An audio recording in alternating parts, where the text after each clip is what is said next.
Chers parents, bonsoir. Dans une première vidéo, je vous avais proposé une réflexion sur les maladies de l'enfant et le développement de son immunité. Tout aussi essentiel est le sujet que je voudrais aborder aujourd'hui, qui est le lien entre l'imitation de l'enfant et le développement de son humanité. Associer ces deux mots peut sembler étrange, immunité et humanité, et pourtant vous allez voir qu'ils sont très proches l'un de l'autre. En effet, lorsqu'un enfant naît, un bébé à la naissance, la première chose qu'il fait lorsqu'il est dans les bras de sa maman pour prendre le premier sein, eh bien, il regarde sa mère, et dans ce regard extraordinaire, on a le premier lien d'attachement qui se crée. L'enfant et la mère se découvrent l'un l'autre. Ensuite, au fil des jours qui vont venir, ce lien d'attachement par le regard va se rendre de plus en plus présent, va être de plus en plus profond, au point qu'à la fin du premier mois, et ça c'était le moment le plus délicieux que j'ai connu dans mon travail de pédiatre, l'examen des bébés, le bébé il est prêt, il vous regarde pour peu que vous sachiez un peu attirer son attention. D'ailleurs si vous ne le faites pas, c'est lui qui le fait, il fait des petits bruits pour qu'on pense à lui, etc. Quand on examine un bébé et qu'on veut prendre une relation avec lui, comme l'avait exprimé Brazelton, le grand pédiatre Barry Brazelton est le premier qui a quelque part mis à l'honneur le fait que le bébé est une personne. Il faisait des émissions aux États-Unis qui s'appelait « Les bébés ont des choses à vous dire ». Il avait été très inspiré, dit-il dans une interview, par la pédagogie Montessori, parce que Madame Montessori avait noté les compétences des enfants en général, et lui avait remarqué la compétence des bébés. Ensuite, quand vous examinez un tout petit, moi j'adorais examiner les bébés, à 1 mois et 1 mois et demi après, parce que quand on rentre dans une relation avec eux, en les considérant vraiment comme une personne, lorsqu'on les prend, qu'on les met dans une position adéquate, et qu'on leur parle, moi j'aimais beaucoup, j'ai demandé aux mamans l'autorisation de pouvoir enlever leur brassière pour pouvoir avoir cette relation plus particulière encore avec eux. Et en même temps que je leur parlais, qu'est-ce que je voyais? Je voyais que l'enfant me regardait avec de grands yeux. Et si je parlais lentement, en articulant bien, à la fin du premier mois, avec étonnement, qu'est-ce que l'on voit apparaître? L'enfant, sur ses lèvres, fait des mouvements comme s'il reflétait ce que vous êtes en train de faire. C'est ce processus d'imitation qui est impressionnant. L'enfant s'attache à ce qui se passe autour de lui. Et alors, il y a un psychiatre suisse qui s'appelle René Spitz, qui en 1946 a noté quelque chose d'essentiel, c'est que si un enfant n'a pas ce lien d'attachement avec son entourage, eh bien il ne peut plus vivre, il ne peut pas se développer, c'est ce qu'on appelait l'hospitalisme. L'enfant a vraiment besoin de se nourrir de la relation avec les autres, premier instant d'humanité, vous voyez, on est dans le sujet que je voulais aborder. Et cette humanité va se développer de plus en plus au fur et à mesure que l'enfant est en contact avec les autres êtres humains.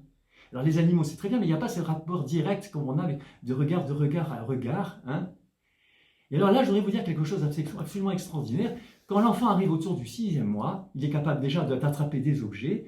Et il y a un pédopsychiatre, ou plus exactement un neurologue allemand, qui s'appelle Hüttner, qui a fait une découverte absolument fantastique qui devrait nous faire beaucoup réfléchir.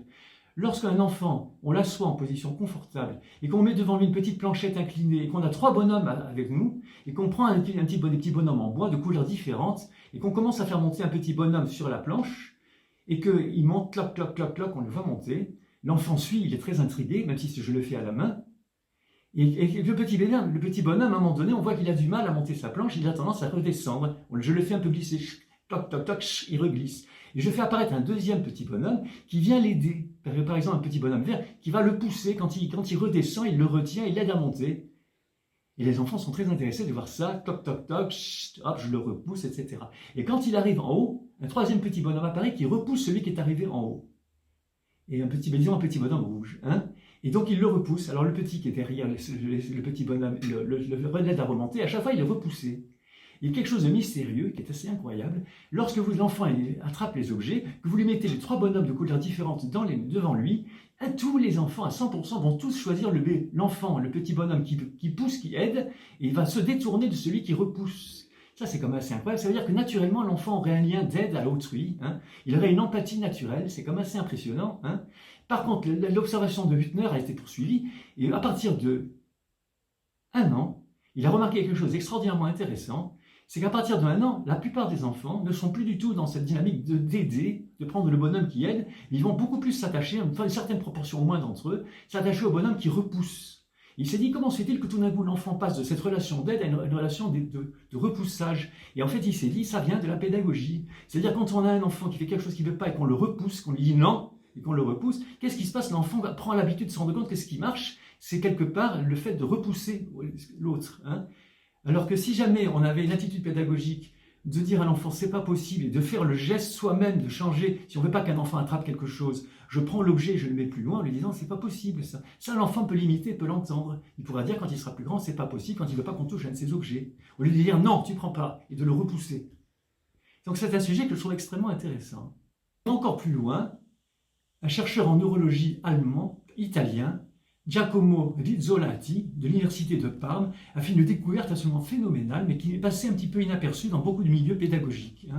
C'est que lorsque l'on fait des enregistrements, ce qui est possible de faire maintenant, du cerveau de quelqu'un, par exemple, qui fait un geste, on vous met un casque, une IRM fonctionnelle, comme on dit, ça a des noms particuliers, par résonance magnétique, et vous faites un geste, alors vous attrapez un verre, et vous le portez à votre bouche, et vous déglutissez.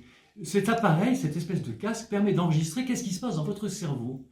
Les cellules qui s'allument, les cellules visuelles qui permettent, les neurones qui montrent que vous êtes en train de regarder quelque chose, le mouvement de la main qui attrape le verre, qui le serre, qui le porte à la bouche, le mouvement des lèvres et la déglutition.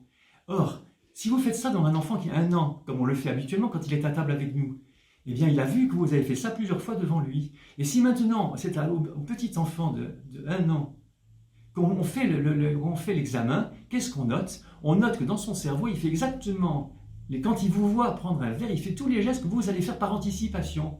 Ce qu'il appelait les neurones miroirs. Les neurones miroirs anticipent et montrent ce que l'enfant a intégré, non seulement par l'imitation, mais dans son cerveau. Il est même allé encore plus loin en disant que l'enchaînement des gestes, je prends un verre, je le porte à ma bouche et je déglutis, que l'enfant fait, quand il vous voit faire, comme si c'était lui qui buvait, il a appelé ça les neurones fuseaux, c'est-à-dire les neurones d'enchaînement des actions. Et ça, on n'imagine pas à quel point c'est fondamental au niveau pédagogique, parce que, en fait, on est tout de suite dans la notion de, au lieu de dire aux enfants, on devrait faire devant eux. Si je fais quelque chose devant les enfants et que je le fais d'une manière très sensée, l'enfant intègre tout ce qui se passe, plutôt que de lui dire il faut faire comme ci ou il faut faire comme ça. Montrer au lieu de dire. Vous voyez, ça c'est un élément, je pense, pédagogique fondamental et qui marche parfaitement bien. Regardez, les enfants, ils sont toujours prêts à imiter. Vous avez un enfant qui voit, par exemple, une course de chevaux, qui voit des chevaux qui sautent des obstacles, il va rentrer à sa maison quand il est assez grand, 4-5 ans, qu'est-ce qu'il va faire? Il va jouer au cheval dans son jardin. Nous, les enfants, on fait ça très souvent. L'enfant imite tout ce qui se passe autour de lui. Il imite d'une manière très très précise en plus. Donc le meilleur apprentissage, c'est celui justement du faire, agir, montrer plutôt que dire. Vous voyez, j'insiste. Et en même temps, ce lien à l'être humain fait que l'enfant s'humanise de plus en plus. Vous voyez, la petite expérience de Huttner, du petit qui repousse, et celui qui aide, pour un enfant, c'est fondamental. Si quand vous avez un enfant dans une relation qui commence à pousser son voisin, vous lui dites, on ne peut pas se pousser comme ça, et vous le prenez, et vous faites une relation d'aide à celui qui a été repoussé, vous le consolez ou autre, l'enfant, il voit ce que vous faites, il apprend, c'est comme pour dire merci, au lieu de dire à un enfant, dis merci. Si moi, quand quelqu'un me donne quelque chose, je lui dis merci beaucoup, mais l'enfant, il va être tout content de faire merci beaucoup, et vous lui apprenez la relation d'humanité, de relation sociale, voyez, qui passe totalement par ça. Alors maintenant, on peut aller encore plus loin. Vous avez ça c'est un psychologue qui s'appelle René Girard, qui a fait une découverte absolument extraordinaire, qui s'appelle la notion du miroir mimétique. C'est encore un miroir, mais un miroir encore particulier. C'est-à-dire que nos désirs, le désir mimétique, c'est pas le miroir mimétique, c'est le désir mimétique. Quand un enfant voit faire quelque chose, il a le désir de faire comme nous. Et d'ailleurs, nous, les adultes, c'est pareil, c'est la grande base de la publicité. Si je vois quelqu'un qui a telle chose, qui est montré d'une manière que j'ai envie de m'attacher à cette personne, j'ai envie de faire comme lui. Et on n'imagine pas à quel point nos actions sont motivées par ce désir mimétique de vouloir faire comme l'autre. D'ailleurs, quand vous avez un enfant qui a des jouets autour de lui, il ne s'en occupe pas spécialement, arrive un petit copain qui veut un jouet, qui est autour de lui, et bien tiens, comme par hasard, il va vouloir exactement le même jouet. Ça va être très difficile de le faire comprendre, et c'est lui qui joue avec, tu n'en avais pas besoin tout à l'heure. Parce que l'enfant voit faire, il veut faire pareil, vous voyez, Et ça, ce sujet, il est absolument essentiel de développer cette imitation devant l'enfant en tant qu'éducation. Dire au lieu de faire, oui, j'insiste beaucoup. On peut se poser la question maintenant à partir de cette notion que l'enfant imite ce qu'il voit, qu'est-ce qu'on lui donne comme jeu? Vous voyez, j'ai une petite fille qui a 3 ans et je suis toujours impressionné quand je la vois jouer avec sa poupée, parce que quand elle prend sa poupée dans son petit berceau, elle le prend avec un soin infini, elle le met contre son cœur, elle lui chante des petites choses, elle la berce et elle la recouche. Et elle lui dit, on va faire dodo maintenant. Mais qu'est-ce qu'elle fait là? On lui a pas dit de le faire, elle fait ça par imitation, elle a connu ça elle-même, elle refait pareil. Tout ce que je fais avec un enfant, si moi en tant que médecin, j'examine un enfant avec beaucoup de soins et beaucoup d'humanité, lui il va être pareil plus tard, il va faire pareil que moi, il va imiter comment on fait, voyez? Donc on peut se poser la question de tous les jeux qu'on donne aux enfants, est-ce qu'ils sont imitables ou non, voyez? Un objet qui est imitable, que l'enfant peut utiliser pour se développer, c'est autre chose qu'un objet dont il ne peut rien faire. Si vous lui donnez une poupée mécanique qui crie et qui gesticule, qu'est-ce que vous voulez qu'il fasse? Il va gesticuler comme une poupée. Et se pose toute la question, tout de suite, immédiatement, la question des écrans. Parce que dans les écrans, l'enfant, qu'est-ce qu'il peut imiter? À part des grimaces, par exemple, de dessins animés, il ne peut pas. Et alors, on peut continuer quand l'enfant grandit, parce que tout ça, ça se fait au long cours. Hein. Ce n'est pas uniquement chez le bébé. Chez le bébé, c'est impressionnant, tellement c'est présent et fort. Mais chez un enfant qui est plus grand, par exemple, un enfant qui a 8 ans et qui a fait de la musique, qui a commencé, par exemple, à jouer d'un instrument, par exemple du violoncelle, s'il a fait vraiment un travail avec ça, qu'il est encouragé, qu'il joue, s'il voit quelques années après, alors qu'il ne joue plus, quelqu'un qui joue du violoncelle, lui qui a eu cette expérience du violoncelle, comme c'est remarquable, si on lui met le fameux IRM fonctionnel dont je vous ai parlé, le casque de Rizzolatti, on va voir que dans son cerveau vont s'activer les parties qui sont utilisées pour la personne qui joue du violoncelle. C'est quand même assez incroyable. Et on en revient toujours à cette notion de montrer au lieu de dire ce qu'il faut faire. Sur le plan de pédagogie et de l'imitation, je trouve extrêmement important de mentionner une personne qui s'appelle Alice Miller, qui dans les années 46, juste après la guerre, s'est penchée, c'est une psychiatre allemande, elle s'est penchée sur l'éducation qu'avaient reçue les grands dignitaires nazis, bien sûr Hitler, et puis tous les grands qui étaient avec lui, Goebbels et tous ces gens-là. Et elle a découvert quelque chose de très... Elle en a fait un livre qui s'appelle « C'est pour ton bien », dans lequel elle montre quelle était réellement l'éducation que ces grands dignitaires avaient reçue dans leur petite enfance. Et elle a remarqué qu'ils avaient tous eu une éducation punitive. Ils étaient menacés, humiliés et compagnie. Et quelque part, ils avaient développé en eux ce processus d'humilier l'autre, d'agresser, d'humilier, que c'était profondément... Ce livre vaut vraiment le coup d'être lu. « C'est pour ton bien » de Alice Miller. Vraiment, vous ne perdrez pas votre temps si vous lisez ce livre. C'est un livre fondamental pour la pédagogie, même si malheureusement, actuellement, on n'en prend pas assez compte dans l'école. Par exemple, l'éducation à la violence, elle passe par montrer...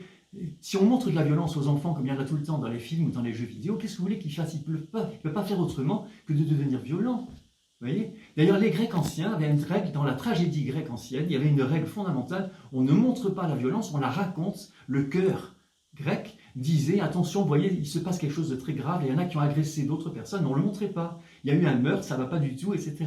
Cette conscience collective, alors qu'actuellement, on montre aux enfants la violence, et je te tue, etc., et je te tape. Même si l'enfant lui-même est capable de jouer à la mort, mais ça c'est une autre chose. C'est lui qui imagine, je suis mort et je ressuscite, mais ça c'est un autre sujet. Voilà, donc je voulais vous dire ça, la pédagogie non violente est fondamentale pour l'avenir. Et si par exemple on a actuellement tant d'enfants qui sont dans des situations d'agression des autres, y compris les adolescents, on pourrait se poser la question, mais qu'est-ce qu'ils ont connu avant, eux-mêmes comme violence sur eux-mêmes, donc ils réimitent comme pour plus tard, on le sait pour la pédophilie, que très souvent, un pédophile a été lui-même agressé quand il était enfant, ben pas toujours, mais souvent. Hein. Donc que faisons-nous avec nos enfants quand ils sont petits? Est-ce que nous leur montrons de la violence ou au contraire de la non-violence? C'est un sujet fondamental pour l'avenir des sociétés, donc pour l'humanité. C'est un sujet que je voulais dire, hein, l'imitation comme développement de l'humanité en chacun de nous. Voilà, la prochaine fois on abordera d'autres thèmes. Merci beaucoup de votre attention.